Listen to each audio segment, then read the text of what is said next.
Fala aí, galerinha, tudo bem com vocês? Eu sou o professor Matheus Falcão, professor de História. Na nossa aulinha de hoje, nós vamos fazer vamos dar continuidade à explicação sobre Hebreus, um conteúdo, um tema bastante relevante da história antiga, que nós estamos estudando aí já há algum tempinho. E na aula de hoje eu quero focar em alguns aspectos com vocês importantes acerca da influência dos hebreus para o mundo como forma geral. Então, eu quero começar falando da religião monoteísta. A gente sabe que a palavra monoteísta é o contrário de politeístas. Então, quando a gente analisa as antigas civilizações, quase todas elas vão ser religiões politeístas. A gente estudou o Egito, né? Estudamos os povos mesopotâmicos. A gente viu que esses povos eles acreditavam em vários deuses. Os hebreus vão ser uma exceção, né? Então os hebreus eles vão acreditar em apenas um Deus, certo? Por isso monoteístas. E eles acreditavam em um Deus. Este Deus recebe o nome de Javé, isso traduzido para o português, ou Jeová, ou Iavé, né? O fato é que o nome de Deus, ele aparece na Bíblia, nos idiomas originais bíblicos. A gente sabe que a Bíblia, o Antigo Testamento, e aí focando-se nos 5 primeiros livros deste Antigo Testamento, esses 5 primeiros livros, eles recebem também o nome de Pentateuco. E é penta que vem de 5, né? Então são 5 livros: Gênesis, Êxodo, Levítico, Números e Deuteronômio. Esses 5 primeiros livros bíblicos, eles foram todos escritos de acordo com a tradição judaica por Moisés. Moisés, aquele Moisés que é tido como líder do povo e tal, e como um dos mais importantes profetas do povo hebreu. E este livro é tão importante porque eles são conhecidos como os livros da lei. E eles são os livros, eles formam o compêndio de livros mais importantes da religião judaica até hoje, esses 5 primeiros livros bíblicos. Eles são chamados em hebraico de Torá, né? A palavra Torá quer dizer lei, instrução. E nestes livros, você já deve ter lido boa parte deles, pelo menos, né? Esse livro contém, né, a história do povo hebreu, desde a criação do mundo, né, a história de Adão e Eva, aí a história dos patriarcas que a gente já estudou. Isso tudo está no livro do Gênesis. A palavra Gênesis em grego quer dizer início, princípio, mas esse livro no original hebraico se chama Bereshit. A expressão Bereshit em hebraico quer dizer no princípio. Isso porque o livro do Gênesis começa com a expressão em hebraico Bereshit bara Elohim, que em hebraico quer dizer no princípio criou Deus. Aliás, os nomes originais desses livros, todos eles são as expressões iniciais que os livros têm. Então, por isso que Bereshit é a primeira frase do livro, que é Bereshit, no princípio. Né? No princípio criou Deus os céus e a terra. Bereshit bara Elohim. No princípio criou Deus. Então, estes livros foram todos escritos em hebraico. Aliás, a língua do povo judeu até hoje é o hebraico, que é o idioma bíblico, né? Especificamente do Antigo Testamento.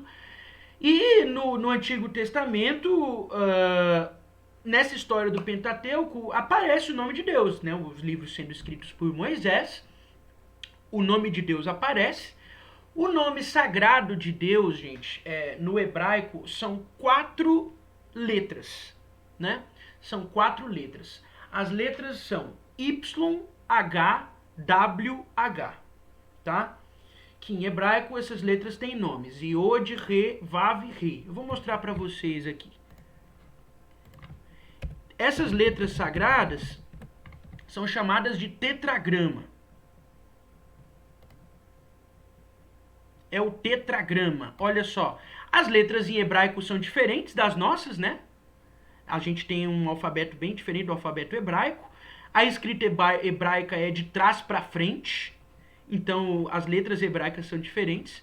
E esse aqui é o nome de Deus na Bíblia, tá? No Pentateuco. 4 letrinhas. Essa letra aqui que se chama Iod, que equivale ao Y. essa letrinha chamada Re, que aparece 2 vezes, né? Que equivale ao nosso H, um H mudo. E essa letrinha chamada Vav, que quer dizer que equivale ao nosso V, né? Ou W, tanto faz. Então, essas aqui são as letras sagradas, Iod, Re, Vav e Re, né? E aqui, só para a gente ter uma noção melhor do alfabeto hebraico, né? Que são letrinhas bem diferentes das nossas.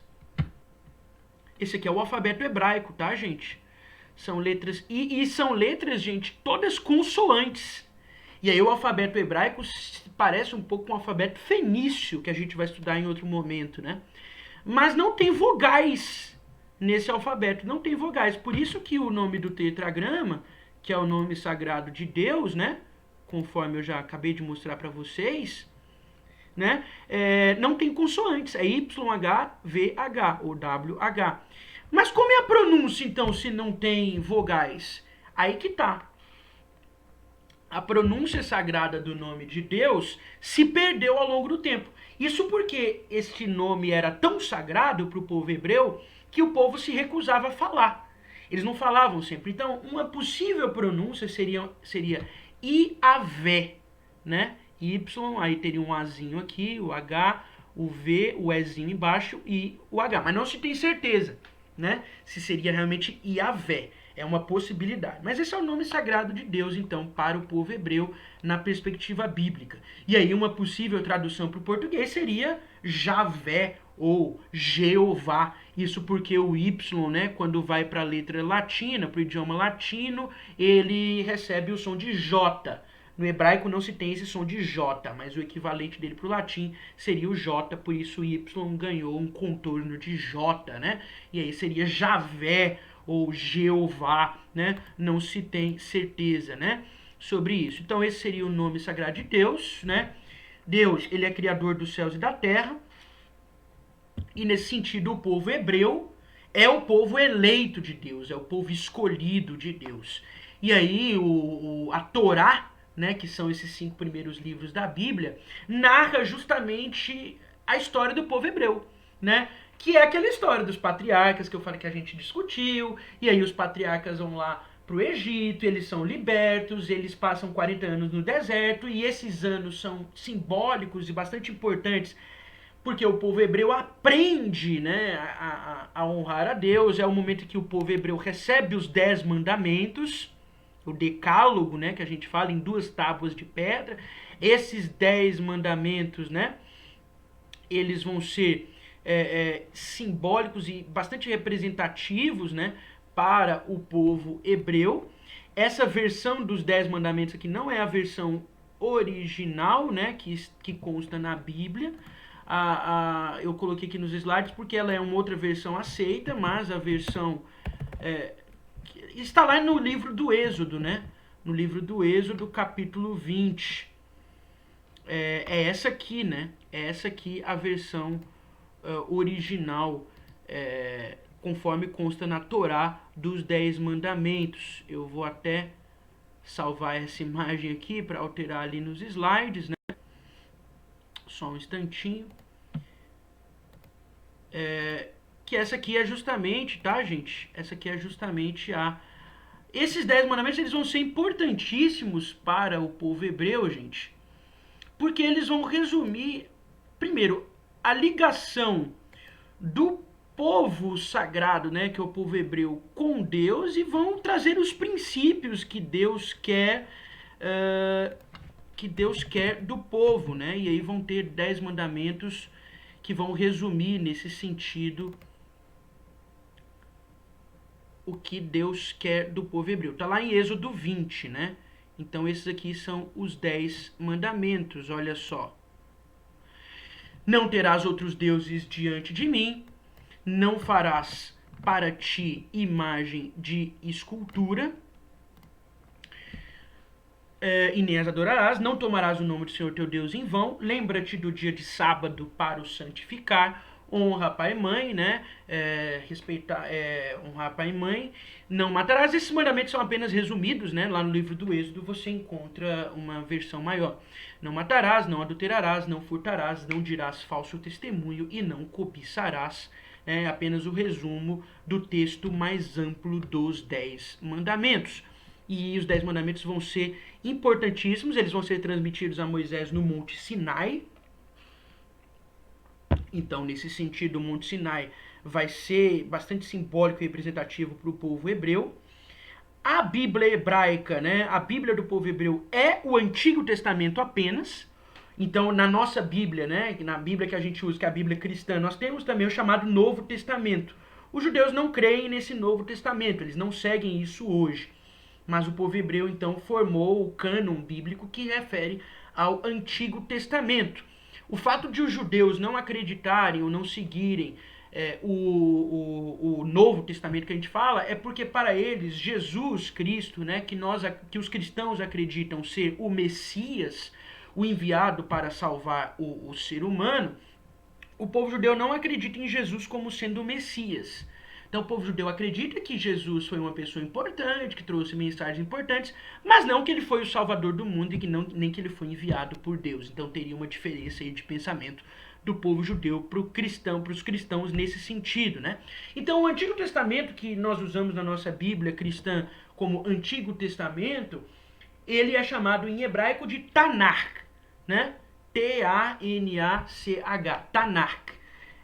Este Antigo Testamento é dividido em 3 partes, né? A Bíblia hebraica é dividida em 3 partes. A Torá, que eu já falei para vocês, Neviim, que são os livros dos profetas, né? Os livros dos profetas, e Ketuvim, que são os escritos, né? Como os Salmos, livros poéticos, como os Salmos, Eclesiastes, né? E outros livros bíblicos de escritos poéticos e de sabedoria, como Eclesiastes, Provérbios, né, livro de Salomão.